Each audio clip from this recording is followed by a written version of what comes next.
going to show you the basics of how to cook Southern style collard greens. Now, for those of you who don't know what collard greens look like, they look like this. Fresh collard greens look like big leaves. Okay, what I have done already, and the trick to Southern style collard greens is this. You wash them, and then you wash them, and then you wash them again. Now, I peel them off the stalks because here's the reason. I peel them off the stalks because the stalks, if you cut them up, they're like they take a bit longer to cook, and we generally only eat the leaves anyways. So the trick to collard greens, and this is 2 bundles of collard greens. I've washed them, and then I've washed them, and then I've washed them again. Now, when you start to peel them off and wash them, the way that I do it is I put them in a bowl in the sink, peel them off the stalks, put them in cold water, okay, and then I alternate between cold water and warm water. The first time I wash them with cold water, okay, or you can take a fruit and vegetable wash and spray on them and wash them, okay. That works good. If you don't have a fruit and vegetable wash, vinegar and water, just a capful of vinegar and water, and then you kind of press them into the water and rub the leaves, and then when you pull them up and put them back in a different bowl, you're going to see that dirt come up, and you're going to wash them again. Now, I wash mine 4 or 5 times just to ensure that these leaves are clean and good and don't have any dirt in them, okay? So now, let's get down to it. Okay, used to be a long time ago in my grandmother's day, they used ham hocks to season the collard greens, okay? And a lot of people still do that, and that's fine, and that's great, but here's the thing. Where I live, they got to be a bit expensive for ham hocks, and I just, didn't want to pay that. Like I said, they used to be called, ham hocks used to be called throwaways. So, people who didn't have much money, that's what they would buy, and they would season their beans, their collard greens, what have you. However, I have found that this works just as well, okay?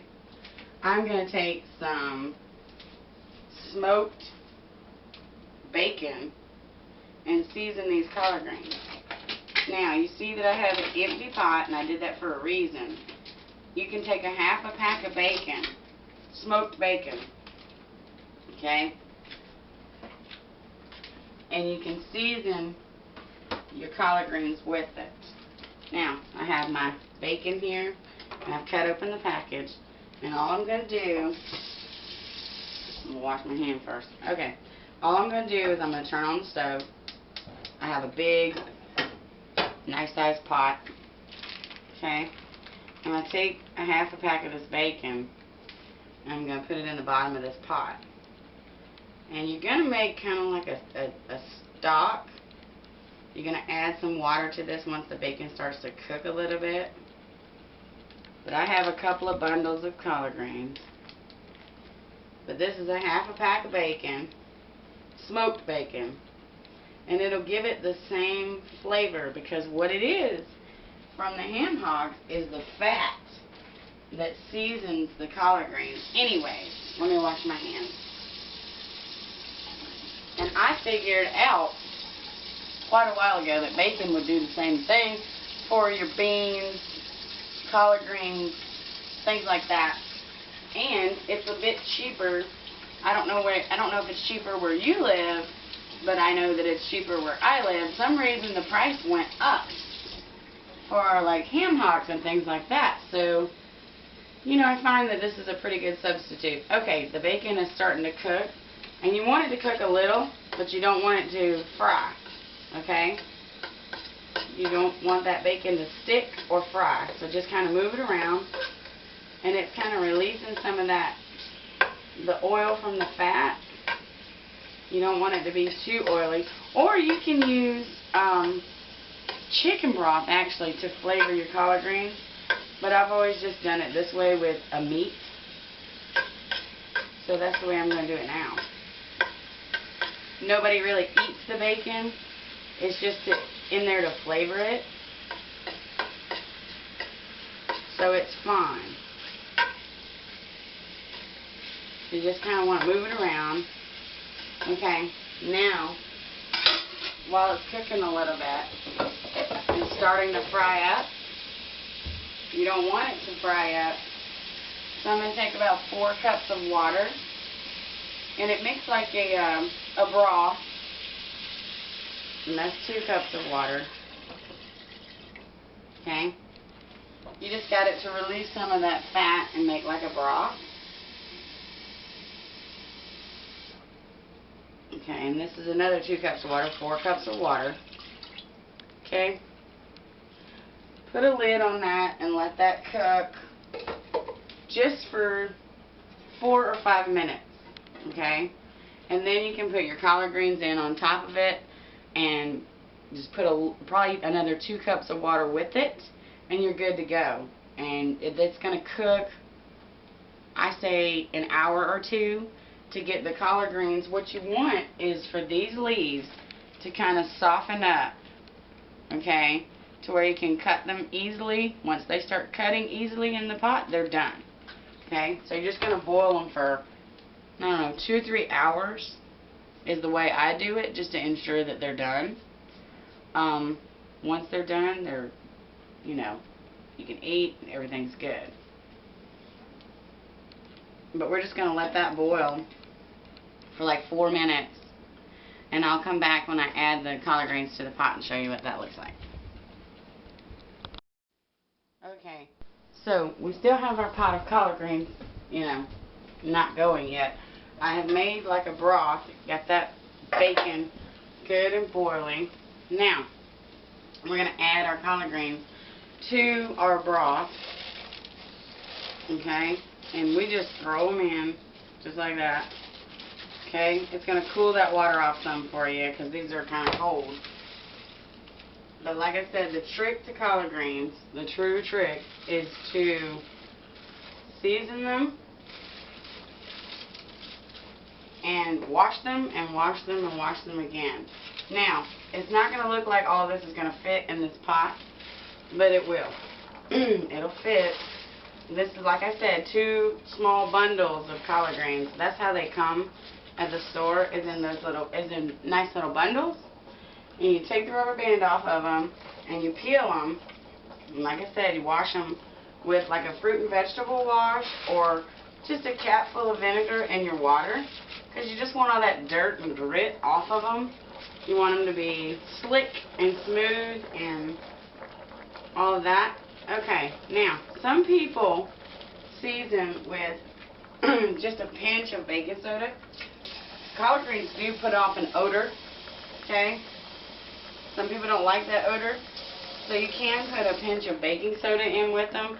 Just to kind of, it's not going to eliminate the odor, but it's going to keep the odor down. I'm adding another 2 cups of water to this, okay?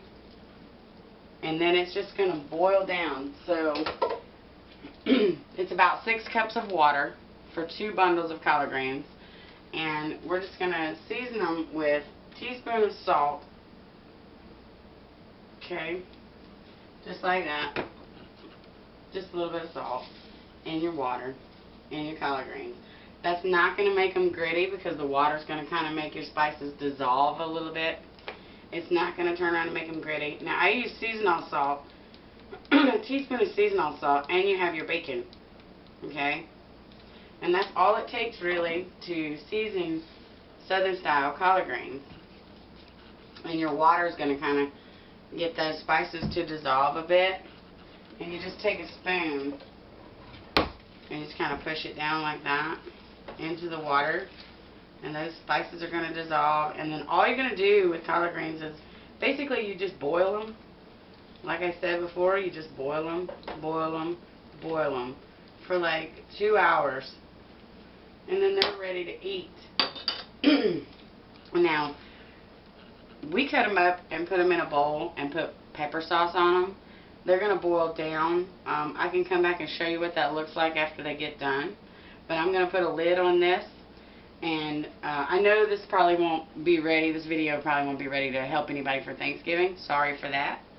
But I'll tell you this. It'll be ready in time for New Year's. And I'll tell you why that's a good thing. A lot of people in the South believe this. My grandmother told me this when I was little. And it's just a Southern myth that goes around. And everybody eats and cooks collard greens. Well, I won't say everybody. Not everybody. A lot of people eat and cook collard greens for New Year's. And they have black-eyed peas and collard greens and some sort of, you know, ham or pork chop, something like that to go with it. And that's usually a very general Southern style New Year's meal. And I'll tell you the myth behind it, because they believe if you eat collard greens on New Year's Day, that's going to represent your money. And if you eat black-eyed peas, that represents pennies. And some sort of meat represents prosperity. So all of it is just a meal to represent prosperity for the new year. Farmers used to do that just so that they believe that that helped them have a better crop that year, or a better, you know, yield, or however you want to say it. They just believe that, and I always thought that story was funny and interesting. But anyways, let's put a lid on the collard greens. It's starting to boil now, so they're not going to take quite as long to boil. Probably, like I said, about 2 hours for this much, and this much will feed 4 people. I'm not doing very many because we're not having a big crowd. You know, if you need to do more, you might have to split it up into 2 pots. Boil them like that, and then just transfer it over into 1 pot, because they will cook down. This will cook down, and it will look like it's nothing, but it's, you know, it's enough to feed 4 people, and that's all I was, you know, basically trying to do. Anyway, so that's like Southern style collard greens, very basic. They're good. They, like I said, if you don't like the odor, you can put a just a little bit of baking soda, just a pinch of baking soda in the water with it. And it'll kind of cut down on the smell, but it's not going to eliminate it. Now, if you don't like the bacon in it, or ham pieces, or anything like that, there is a seasoning that you can buy that's a ham flavored seasoning, and you can just put that in the water, and you can use like a little bit of liquid smoke if you're vegetarian, or you just don't like meat, or you know, you have a problem with flavoring things with meat, anything like that. You can do that as an alternative, and that works well too. I have done it that way, but I just prefer to do it this way, because to me, they just taste a little better. But it all goes on your taste. And that's it, really. That's it. That's collard greens in a nutshell. They're just boiled. Thank you for watching. If you haven't subscribed yet, then go ahead and click the subscribe button. You can follow us on Facebook, Twitter, Instagram. We're trying to be everywhere all at once. And of course, you can always follow us here on YouTube. Alright, thanks. Okay. So this is what your collard greens are going to look like when they're all done. Okay? They look about the same. They're just cooked down. I told you they were going to cook down to like nothing. You can cut them up smaller, put them in a bowl, you know, put some pepper sauce on them, and you're good to go. You can take the bacon out if you want to, or you can just leave it in and kind of let it simmer, but it's going to make like a nice little broth there. Just kind of turn green from the collard greens, that's all. But they're done, and they're ready to put in a bowl and cut them up a little further and put some pepper sauce on them and eat them. But that's it. That's it to Southern style collard greens. That's how I do mine. A lot of people might do them differently. Like I said before, though, you want to use either a fruit and vegetable wash when you're washing them, or you can use a cap full of white distilled vinegar and just put it in the water. But I alternate, and I wash them. I wash them probably maybe 6 to 7 times, 2 very large bowls, and I have water in one, you know, cold water in one and kind of lukewarm water in the other, and I wash them real good and then transfer them to the other bowl, and, you know, do that 6 or 7 times. But that is the key to collard greens. Thank you for watching. If you've not yet subscribed yet, then you can subscribe. If you like my videos, give us a thumbs up and show us that you like it. If you have any comments or suggestions or anything you want to add, feel free to do that. We're also on Facebook, Instagram, Twitter, at whatsfordinnertonite. Thank you.